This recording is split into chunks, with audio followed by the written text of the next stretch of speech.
నేనొస్తే mega DSC ఇస్తా 25,000 ఉద్యోగాలు ఇస్తారు మెగా డిఎస్సీలో అన్నాడు జగనన్న గారు.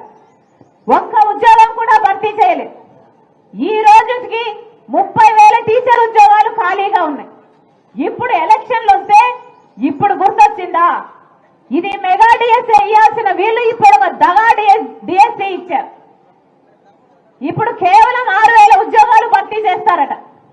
మరి ఇది ఎలక్షన్లు స్టంట్ కాకపోతే మరి ఏమిటి? మీ ఓట్ల కోసం కాకపోతే, మిమ్మల్ని మోసం చేయడం కాకపోతే ఇది ఏమిటో మీరు ఆలోచన చేసుకోవాలి. ఒక పక్కేమో ఖర్చులు ఎక్కువైపోయాయి, ఒక పక్కేమో బిడ్డలకు ఉద్యోగాలు లేవు. పోనీ ప్రైవేట్ గా చేసుకుందాము అంటే పరిశ్రమలు లేవు. మనకు స్పెషల్ స్టేటస్ రాలేదు కాబట్టి పెద్ద పరిశ్రమలు రావు. పెద్ద పరిశ్రమలు రాకపోతే బిడ్డలకు ఉద్యోగాలు రావు. మరి మీరు బిడ్డలన్నీ ఏం కావాలి అంటే, మన బిడ్డలు ఇక్కడ బతకడానికి అవకాశం లేక వేరే వేరే రాష్ట్రాలకు వలసల్లిపోవాలి. ఆఖరికి మన రాష్ట్రంలో అసలు యువతే లేకుండా పోతారు. మన బిడ్డలందరూ వదిలేసిపోతారు. మనకు పర్వాలేదా? ఏమా పర్వాలేదా? ఉద్యోగాలే లేకుండా పోయాయి, బిడ్డలే లేకుండా పోతారు. పోనీ మనమన్నా సరిగ్గా బతుకుదాము అంటే ఎంతమందికి ఇల్లులు వచ్చాయి? ఎంతమందికి ఇల్లులు వచ్చాయి? ఒక్కరన్నా చేయలేపండమ్మా, మీకు ఇల్లు వస్తే అంటే ఒక్క చెయ్యి కూడా లేపడం లేదే. ఒక్కరికంటే ఒక్కరికి జగనన్న గారు వాగ్దానం చేసింది 25 లక్షల పేదలకు ఇల్లులు కట్టిస్తారని చెప్పాడు. ఎన్ని కట్టారు?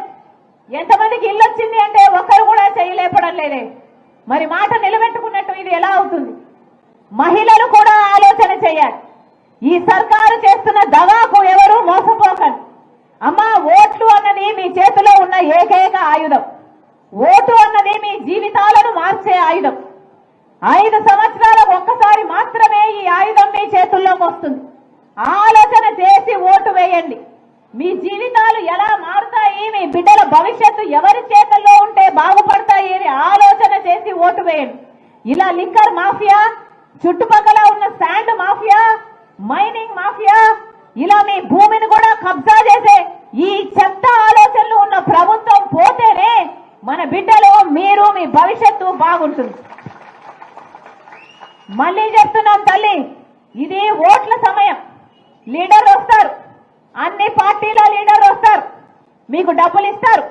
మాకు ఓట్లేయండి ఓట్లేయండి అని అడుగుతారు. ఏమా ఇస్తారా?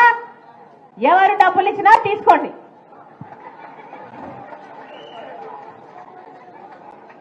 ఎవరు ఎన్ని డబ్బులు ఇస్తే అన్ని డబ్బులు తీసుకోండి. మీ డబ్బులే మీ చేతుల్లో పెడుతున్నారు, తీసుకోండి. ఇదిగో చుట్టుపక్కల శాండ్ మాఫియా చేస్తున్నారే, ఈ శాండ్ మాఫియాతో సంపాదించిన డబ్బులే, మీ డబ్బులే. లిక్కర్ మాఫియా చేస్తున్నారే, మీ మొగుళ్ళ దగ్గర తీసేసుకున్న డబ్బులు, ఏ డబ్బులు మళ్ళీ మీకు ఇస్తారు, తీసుకోండి, మీ డబ్బులే.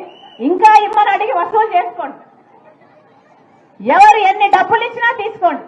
కానీ ఓటు మాత్రం మీ ఆలోచన అయి ఉండాలి. మీరు మనసు పెట్టి, మీరు మైండ్ పెట్టి ఆలోచన చేయండి. ఎవరైతే మనకు ప్రత్యేక హోదా వస్తుంది,